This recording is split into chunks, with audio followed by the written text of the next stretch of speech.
Hey all, Tony Bing here, hello and welcome back to another news update video for Marvel Strike Force. Now, it's been quite some time since the last done a news update video. We actually have a lot of information today about the upcoming Endgame patch. We've got information on characters that will be coming in this patch, we've got information on buffs, and then once we've actually discussed all that, we'll talk about what's going to come next to the game. Now, as always, some of this information came via blog posts, a lot of it came via data mine, so that means it will be subject to change. So that's just something to bear in mind. But let's jump in and have a look. We start off here with a message we received a week or so ago, and this was in regards to the update. We've actually had this message appear in game as well. Now, it's quite interesting here. So it's new Marvel Strike Force update, it's coming soon. It includes 2 new playable characters. There's a lot of rumours that there may be a 3rd character, and this is one that I'll discuss later on in the video. It could be a spoiler for Endgame, so when we get to that point I'll let you know if you want to actually jump past it. But for now, we've been told 2 new playable characters. We've got some war feature updates. Personally myself, I'm hoping they change it so that war's only every 3 days rather than every 2nd day. It's just simply far too much as it stands at the moment. It mentions that we're due a new legendary event, and this is interesting as well because yes, we have the upcoming Shuri legendary event. Are they talking about that, or are we actually getting another legendary event? And this would potentially tie into that 3rd character that they're not mentioning, and they're keeping quite secret here. Finally, it just says get ready for these and other big changes coming soon. I imagine the patch will probably come round about the release of Endgame, which is in less than a week now actually. It's almost upon us, which is pretty awesome. So that's the first bit of information we have. Let's check out and see what we've got next. Next up, we have some information that's came via the blog post, and this ties in directly with the upcoming release. So Thanos is coming back to raids. So just to run over this, been almost a year since Thanos first arrived alongside Ultimus in the Thanos raid. Now the Mad Titan is back for 1 week. The fact it runs for 1 week, this could be quite tight if you've not unlocked them or get any shards for them at all. So this could be a tough one, but it's coming back for 1 week. The raid will return for a chance to earn raid points. It's got gold orbs, which is nice. It's got the orange gear raid orbs and infinity orb fragments as well. And as usual, the Thanos keys are required to launch the raid, and you get them just by spending campaign energy. If you haven't got him, he's an absolutely fantastic character. If you have got him, this will hopefully push you further towards 7-star, but because it is only running for a week, you're really going to have to hit this one pretty hard. Well, then back to data mine here. This information came out again, it was round about a week or so, and it was the first reveal we really had for Falcon. Now since then we've had some gameplay footage which I'll show off in a moment, and we've had a blog post that really breaks down his skills. But what we were able to see from here, it was mentioning the fact that he's a powerful new blaster and that he would be a tank breaker class in a way. So he's a character that's very powerful against characters that have positive effects on them, and we'll see that a lot more when we actually do break down the blog post. It mentions some of his tags, but I'm sure he may have more. It mentions Tech, Global and Avenger, so that Avenger tag is only really getting stronger, and there's going to be some buffs to characters as well that Avengers I'll actually talk about that will make it even better. But let's actually check out the Falcon gameplay here.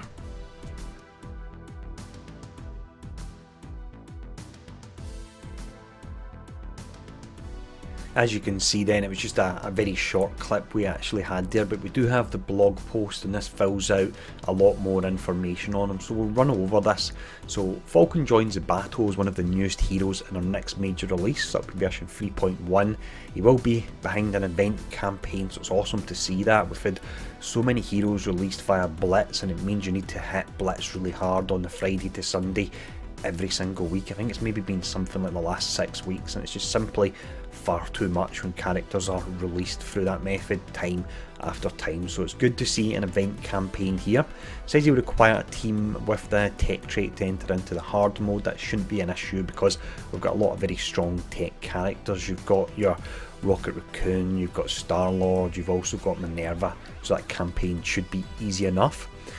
If we get into the actual skills and the breakdown of him, he looks like he could be really strong, and he's a character that's set up for war without a doubt.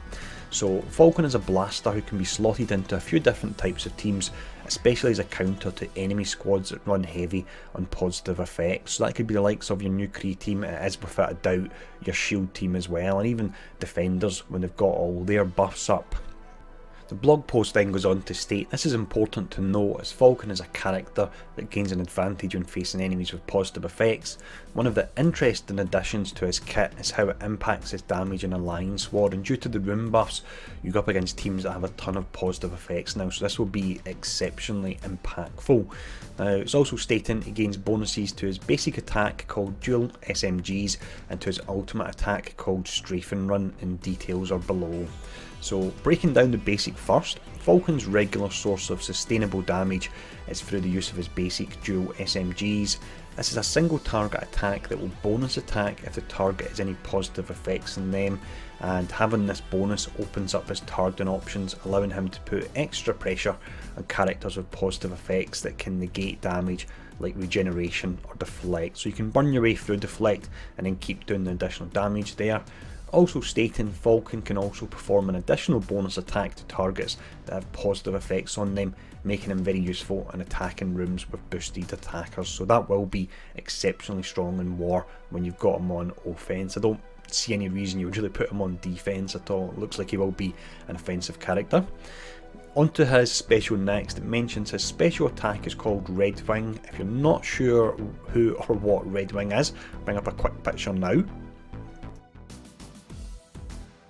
So you can see that's the drone that he used. I believe it would have been in Civil War. So Falcon's Red Wing unit swoops onto the battlefield, removing stealth from all enemies, so that'll be useful against shield once again, and even hand sentry if you come up against them, but it's more likely it's going to be shield and operative stealthing people up. Also states that it removes the stealth and it changes the speed bar for Falcon and all of his allies, which looks to be really strong. That the amount of charge added to the speed bar increases for every enemy with a positive effect. Against a shield team this could be absolutely insane, so it looks like we're getting more counters to them.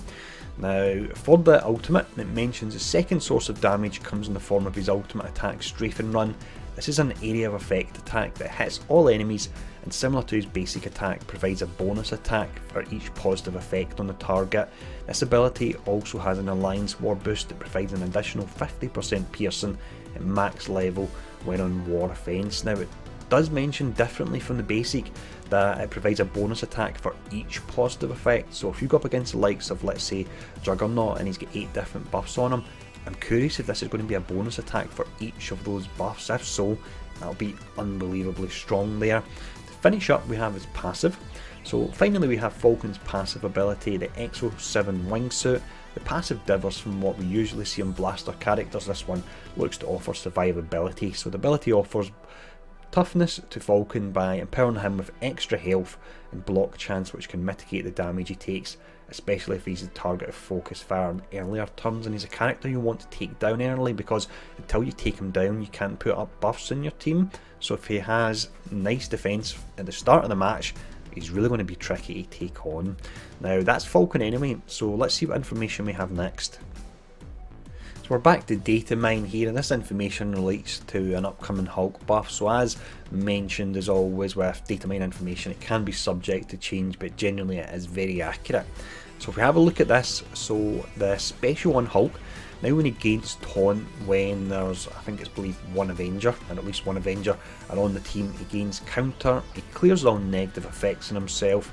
When he's below 50% health, he heals himself for 7,000 health and 15% max health. It's decent there. I would have liked to see bigger changes for him, but again, this could be changed prior to it going live.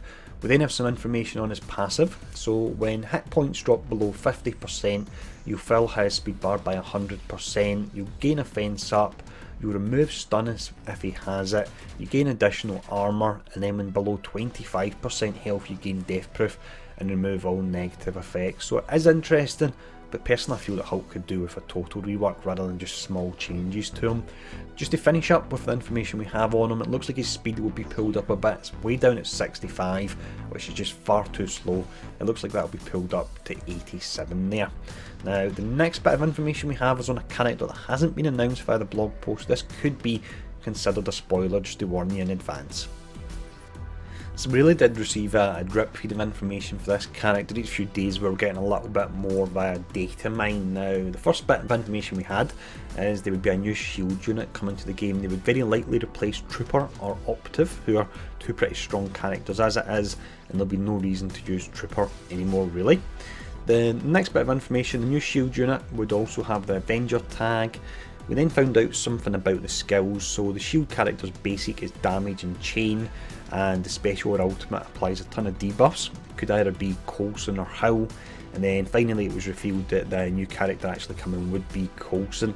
The special doing debuffs, the ult being an AoE, and it has specific war abilities there. And then finally it's been stated that of the 3 new characters coming for endgame, and that's why earlier on when we talked about the update saying only 2, that there might be a hidden 3rd character, but it says of the 3 new characters coming for endgame, the shield affiliated one will be the best. Now, it's good to see Coulson coming to the game. Personally, I would have liked to see another team maybe get a character to fill them out, because the shield team is exceptionally strong as it is. Doesn't need a buff.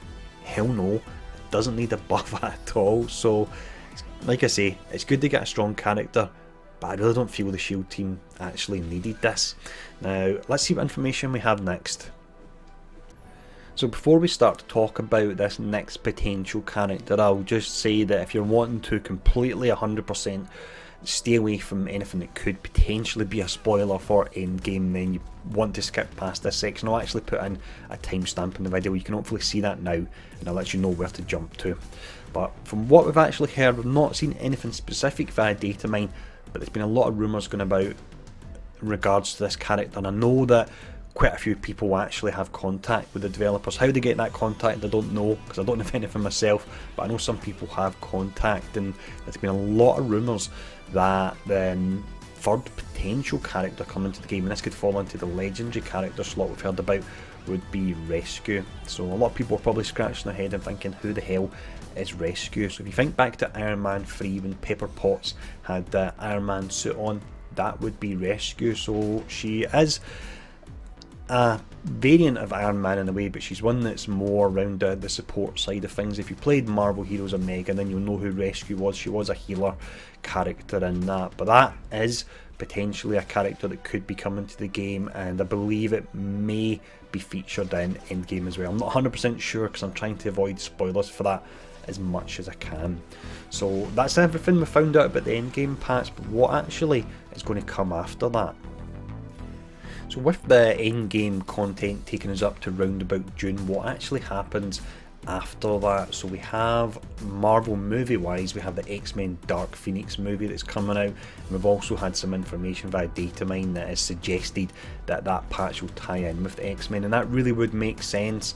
On top of that, I can't find the information now, but I know there was a post about someone in support had actually indicated or suggested to a player that was looking forward to Jean Grey coming to the game to keep an eye out for round about this period of time for it actually coming out. So I would imagine in June we're going to get an X-Men patch. Dark Phoenix will have to be in there, of course, or at least Phoenix will have to be in there as a character. Could we get the likes of Cyclops, Beast, maybe even Nightcrawler as well? That would be pretty awesome if we do. Personally, I'd be holding out for Gambit or Iceman. That would be my 2 personal favourites. But that is a roundup of all the information we've had in the last few weeks via data mine and the blog posts. Let me know in the comments below what you think of all this, and thanks for tuning in, and I'll see you all again soon.